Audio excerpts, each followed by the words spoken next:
Hi everyone, so welcome back to my channel for yet another video.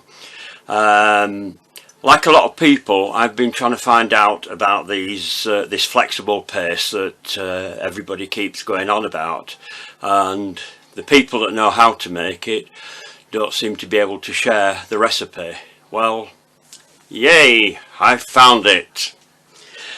So today I'm going to do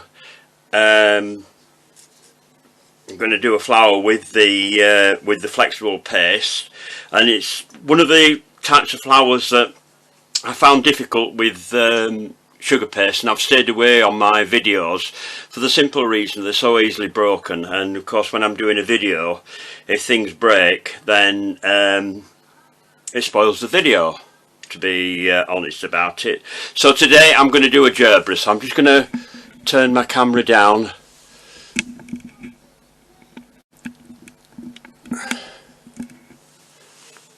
Right, so this is one that I've already made, a pink gerbera, and as you can see the petals are a bit higgledy-piggledy, but in actual fact, on the actual flower they are a little bit like that anyway. So I decided to copy it as in the pictures that I found.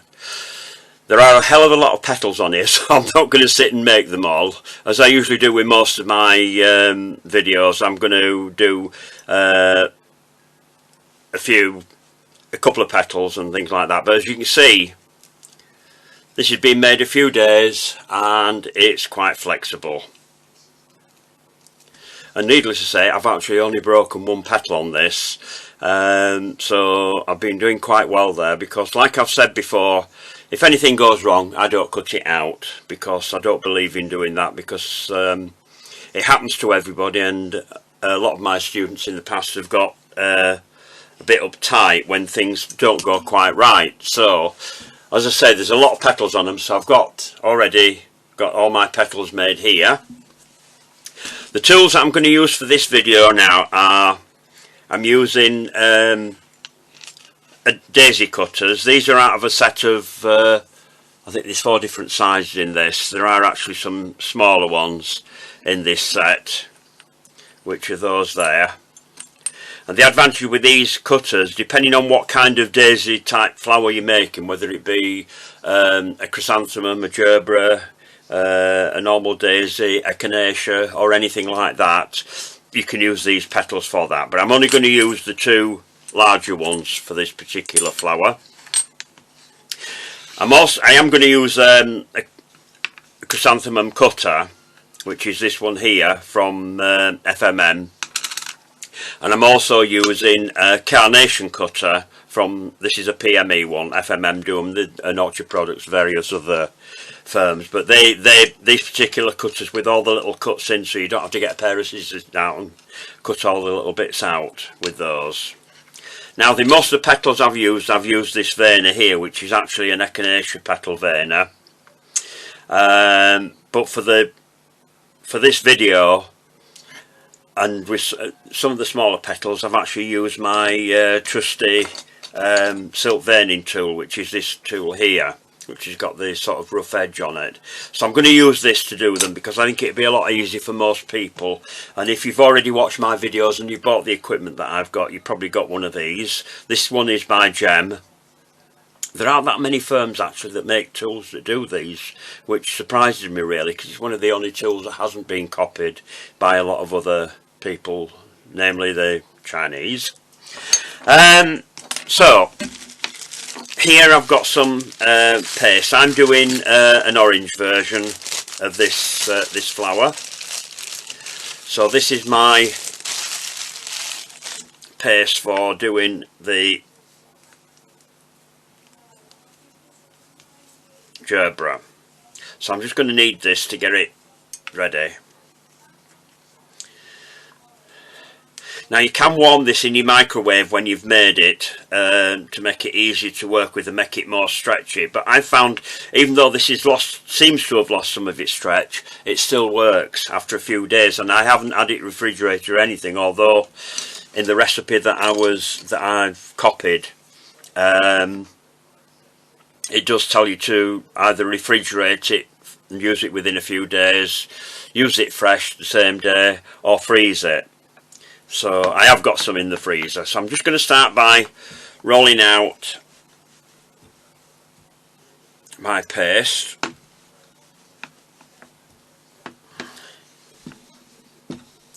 Now I've already made the centre for the flower here, so what I've done is I've done 2 layers of the carnation cutter, the chrysanthemum cutter.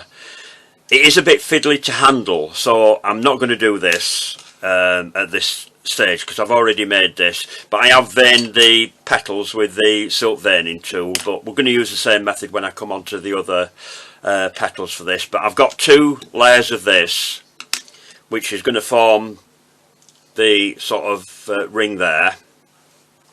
But before I get onto that, I'm going to cut out, I think I did 2 carnation cutters, so I'm just going to cut one out. Whoops, that's one. I'm just going to roll my paste out a bit there because I did that in the centre and I should have just moved that out of the way. I haven't rolled it out too thin because I want to really frill the edges on this. And it just stays quite sticky as well, so you have to be careful that you don't get anything that you don't want to stick together on top of each other,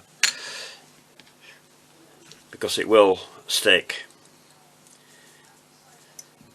Right, so what I'm going to do now is I'm going to use a dusting bag.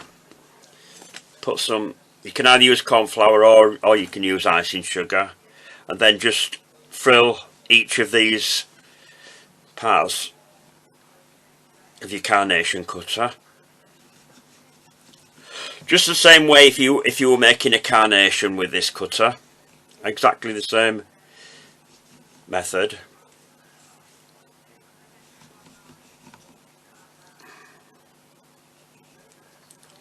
Now the advantage with this paste I find as well is that you don't have to worry too much of it drying out while you're working with it, so you can cut out more pieces because it stays flexible for a hell of a lot longer, and it takes a lot longer to dry as well.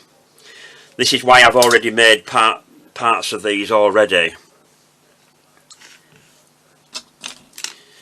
I'm going sort of, excuse my French, ass about face here doing this, because I should have made my centre first, but because this stays quite flexible, I can do this and then I can show you, go on to the centre and show you how I did that, and this won't dry out while I'm doing it.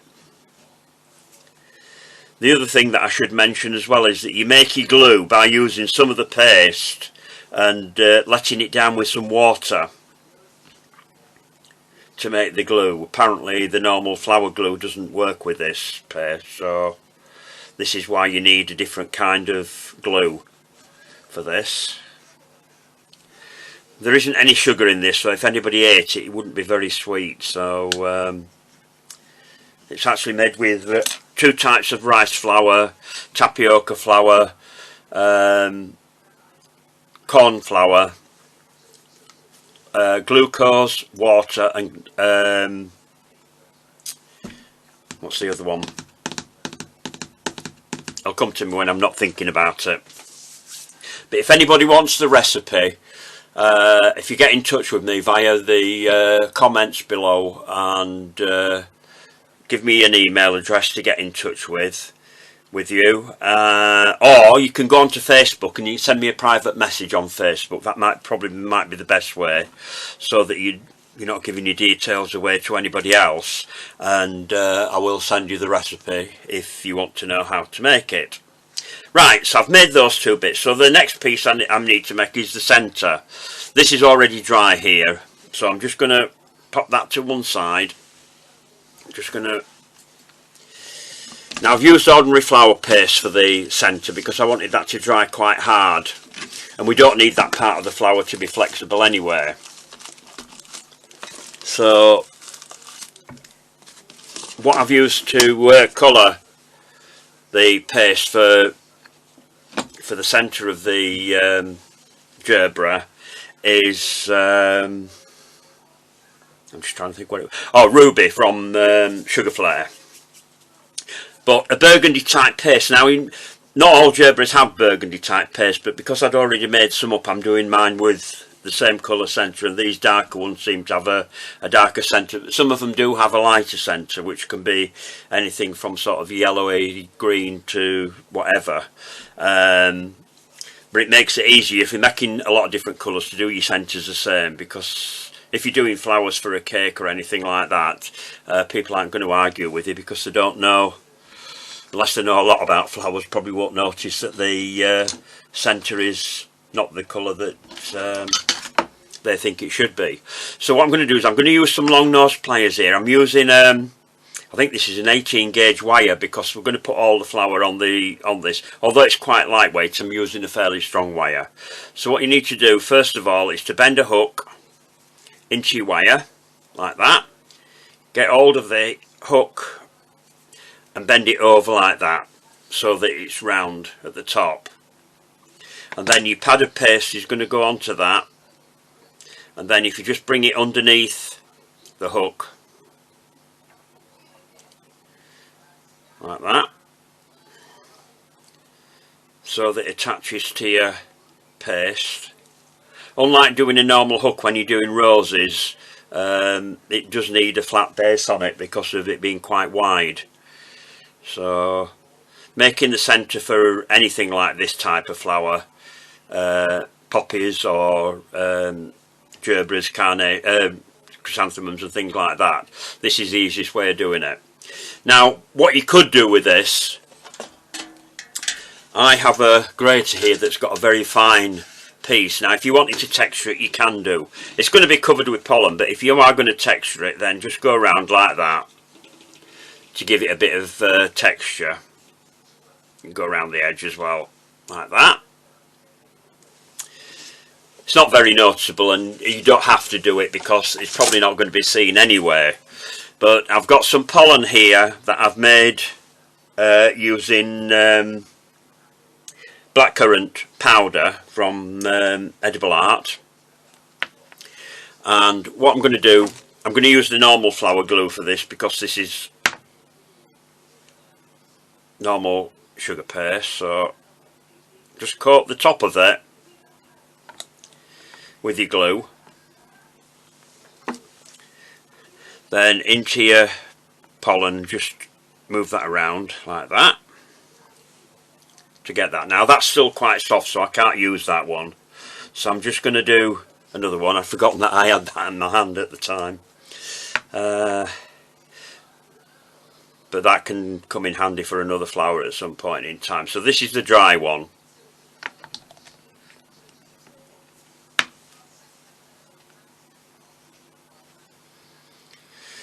You only need the top covering, because that's the only part of it that's going to be shown. I'm just going to pop that to one side while I just wipe my board, because I've just got some pollen on my board here that's managed to find its way out of the pot onto my top there. As you can see, that's coloured it a little bit, so I'm just going to do what I usually do. If you get any powder colour on your board, just rub some white fat on it like that, and then wipe it off. It brings the colour off, doesn't stain your board then. Right, get rid of that. So I'll take my dry top, that's the dry one, and I'm going to use the glue that I've made up for this, which is this one here.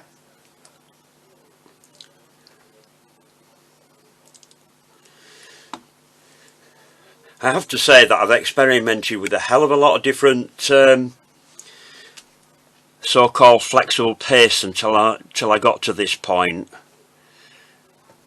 It wasn't the easiest thing to find. Some of them didn't stay soft as I wanted them to. This particular paste, the recipe that I've used, actually I used the slightly firmer version. There is a softer version, and I suppose it depends on whereabouts you are in the world as to what your climate's like, as to which one is the best.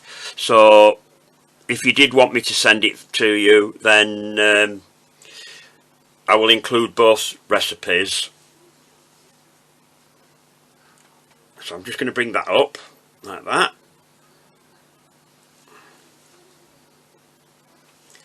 And then we'll get the other one. Now normally when I did this the first time round with the first one, I did actually let these dry. But because we're going to put the other layer I've dried, that will keep it in place. So what I'm going to do straight away is add the part that I've already dried. Now the thing to remember with the part that I've cut out with the chrysanthemum cutters, because this is still flexible as well, you see, so you can move that around. I used, don't take any notice of this, but I used one of these formers. That looks a bit mucky because I did get some clean ones out and I've left them downstairs, so I should have brought those up. So that goes, I'd already made a hole in it, so that comes up underneath that, and that all comes together like that. So that's forming your centre of your flower.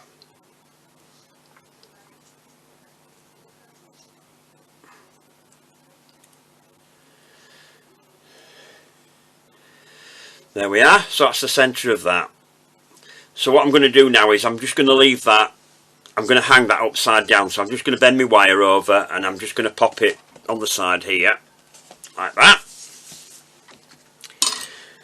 So the next thing I'm going to do now is I'm going to move on to the petals.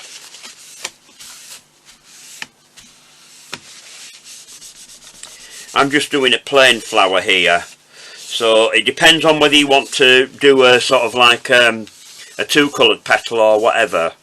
But if you do a two-colour petal, it might be a good idea to dust your petals before you assemble your flower.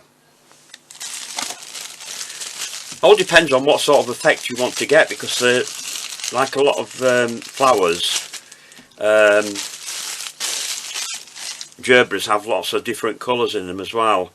And the thing is, with cake decoration, we can use artistic license as well, so even though it may not be an actual colour, if that's what you want for a cake and it's going to match up with the theme of whatever occasion the cake is for, then sometimes we need to change things up a bit.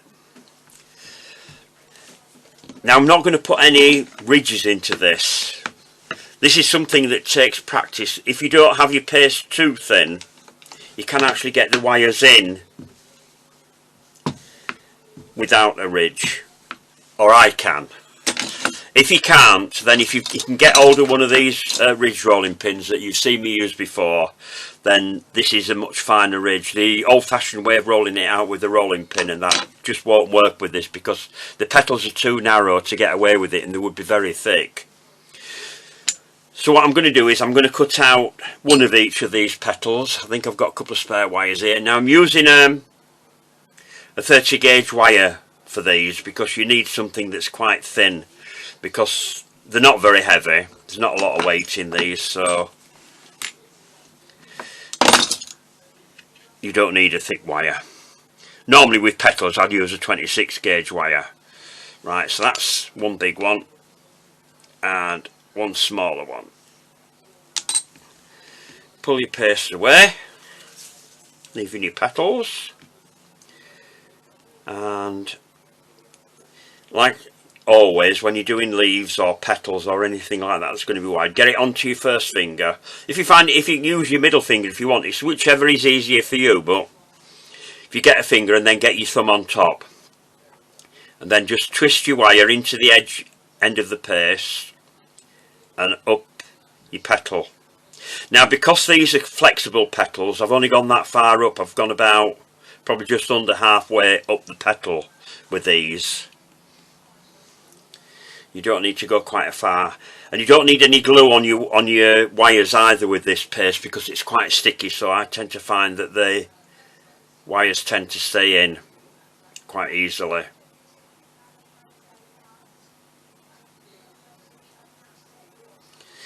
There we are. so that's gone up to about there. So I'm just going to turn those round that way now. And then I want my silk veining tool, which is that. And if you get it onto your hand or onto your pad, whichever is easier for you, and then just roll out both ways like that, just to slightly widen and get the veining into your petal. These are coming out slightly wider than they did with the veiner, but that doesn't really matter, because when you get it all together, as long as all of your petals and that are the same, that's fine. Now this paste does take quite a long time to dry if you air dry it. Now for speed, I did put mine in front of my fire where it was warm on the hearth. So I did the other petals that I'm going to use yesterday, and those are now ready to use. Bendy but stiff, if that makes sense. So what I did was I put them onto my pad. I'm just going to put them onto my other pad because I have another spare pad there out of the way. So I've got all of my petals here ready to put together. So I'm just going to get rid of my paste. Don't leave it out all the time. Just because I said you could leave it out doesn't necessarily mean you need to leave it out forever. Obviously you're going to keep it covered while you're not using it. Put it into a zip bag. Make sure you get all your air out of the bag, just like you would with any other paste. I find it colours quite well. If you're going to do white flowers, then you need to put a whitener into your paste as well, by the way, because it is quite creamy colour is the paste. So you would need to add a whitener of some kind to your paste when you're making it. But there again, if you don't know what you're going to make, then you probably add the whitener in anyway, just in case. Then at least that way you can do any colour of flower. Right, so I'm going to use some light green, Nile green flower paste, tape. So I'm just going to stretch that to release the glue. Then if I get my flower, just bend that wire up a little bit, like that.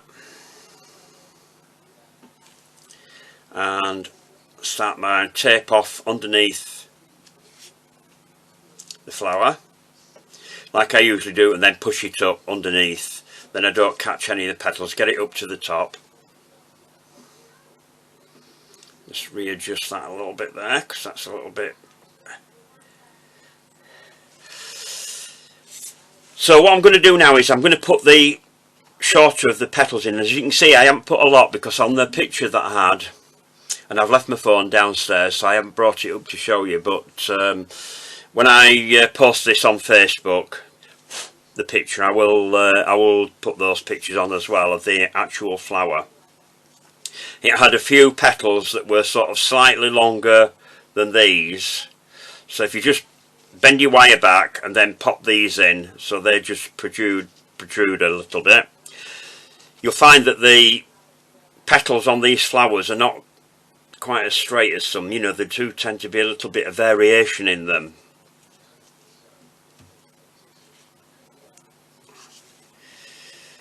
So make sure we get the right side.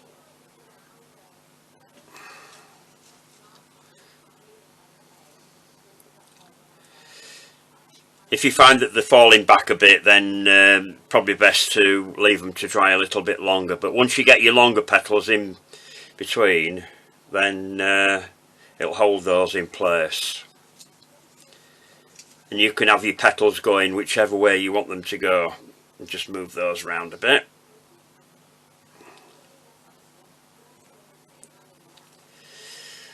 I'm just going to push that one up a little bit more. That's it. Better. Bring that one round there, that one round there. I'm just going to move my camera up a little bit because I do have a tendency going out of shot when I'm doing this, so if I move my camera, because like I keep saying, I don't have a camera person to operate the camera. You can lose sight of what I'm actually doing. I think I'm getting better as I've gone along, being a demonstrator and a camera person. Some of my friends that have criticised me, or some of my ex-students, you keep going out of shot, we can't see what you're doing. I'm taking note of what you say.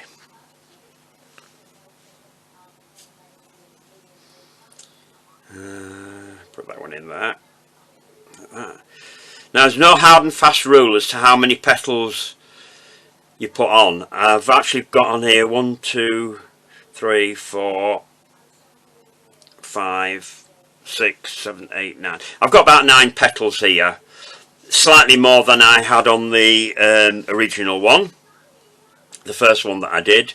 But not all flowers are the same. They do tend to vary quite a bit, you know, so it's up to you and what effect you're trying to get. And as you can see, that one's slightly longer than some of the others. So they do tend to be, particularly in the centre part, a little bit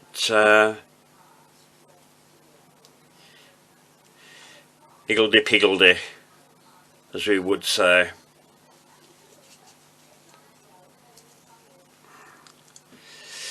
Just put another one in there.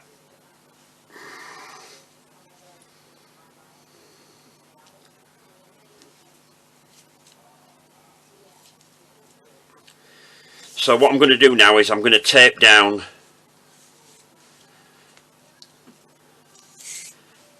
with that.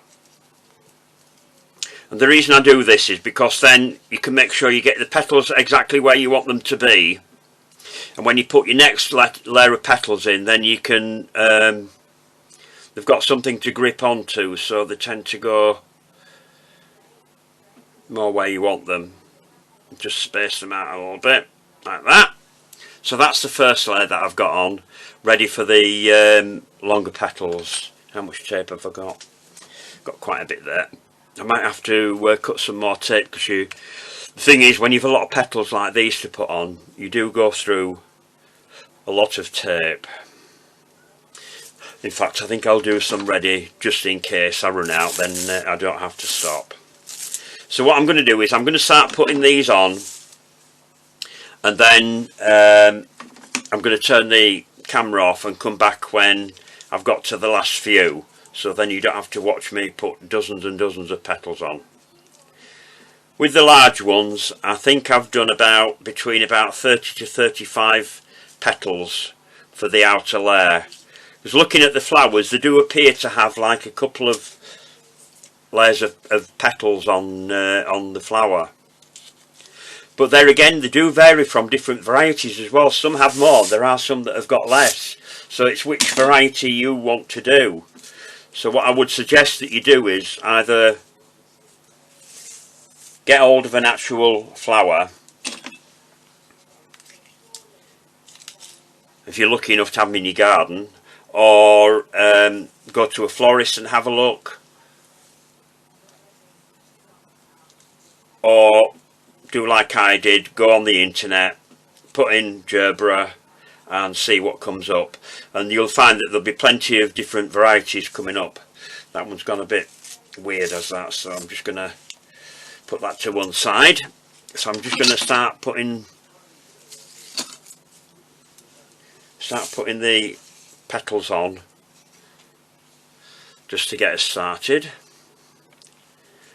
Just take that off because that's got a bit curled round. It's a little bit difficult to manoeuvre when you get it like that.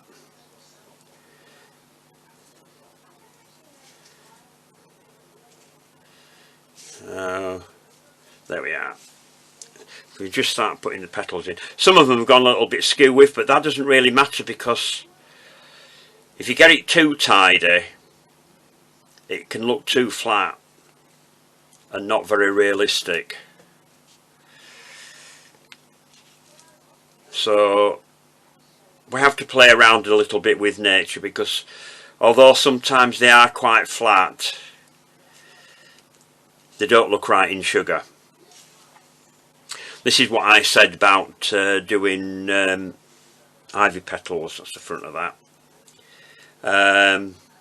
When I've done those, because it's quite a flat leaf, I'm going to do a video on that as well. And it was one I had on mind before I started doing this one, so I'm going to do a variegated ivy to show you how I make variegated ivy, just for a change from the flowers.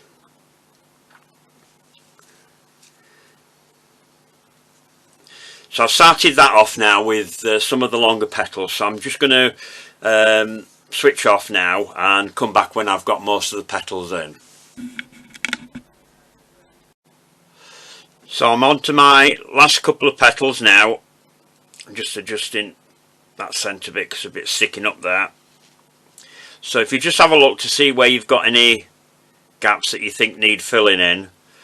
Once we've got all the petals in, you can start moving them around as you want. Now you will notice that I've got all my petals sort of upright at the moment. Although they don't grow like that, I wanted them in that position so I can see where I'm filling in with with all the petals, all the gaps. And then once you've got them all in, if you just tape down,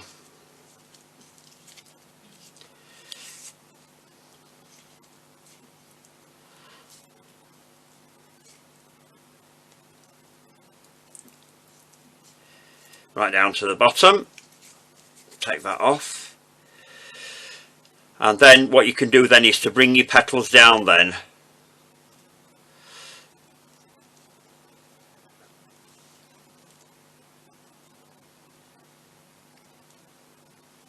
Now you can adjust them around now that you can see where your petals are, where you've got 2 or 3 behind each other.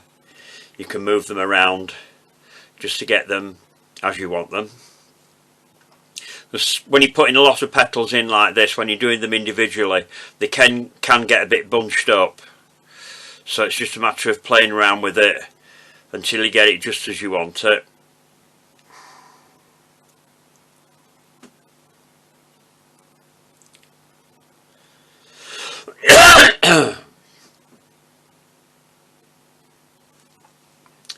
While I'm doing this, don't forget to subscribe to my channel, and then you'll be notified when I upload any new videos. The more subscribers we've got, the better, the more I can carry on doing this. And if you've got any comments about anything or any suggestions about anything that you'd like to see, then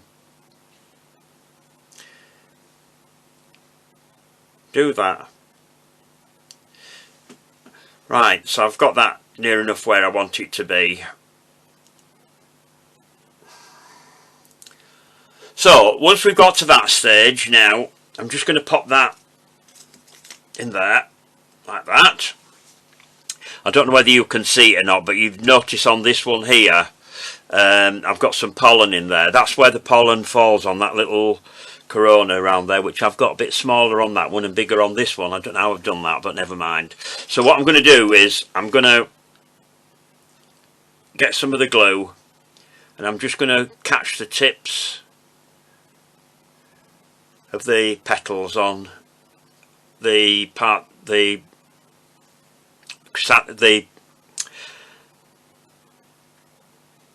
carnation part. I get a bit forgetful, it's my age, so bear with me. Right, so once I've done that, I'll just put that in front so you can see what I'm doing here. We've got a petal drop down there. And then I've got some yellow pollen here.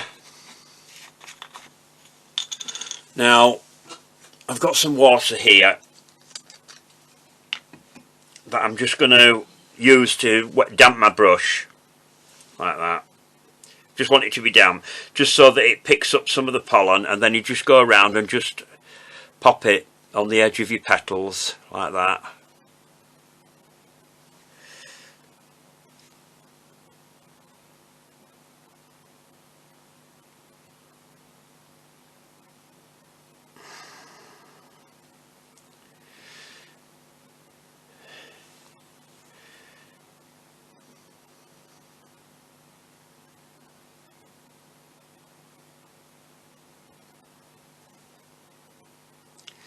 This way you've put your glue.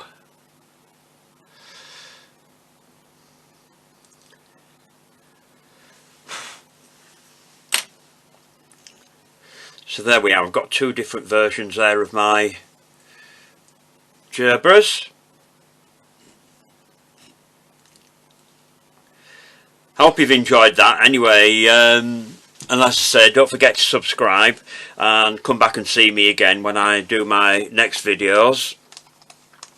And if you've got any comments or any suggestions, anything you'd like to see me do, then please leave it in the comments below, because I'm looking for ideas and a lot of people are not giving me ideas at the moment. So after you've done quite a few videos, it gets a little bit difficult to come up with something new.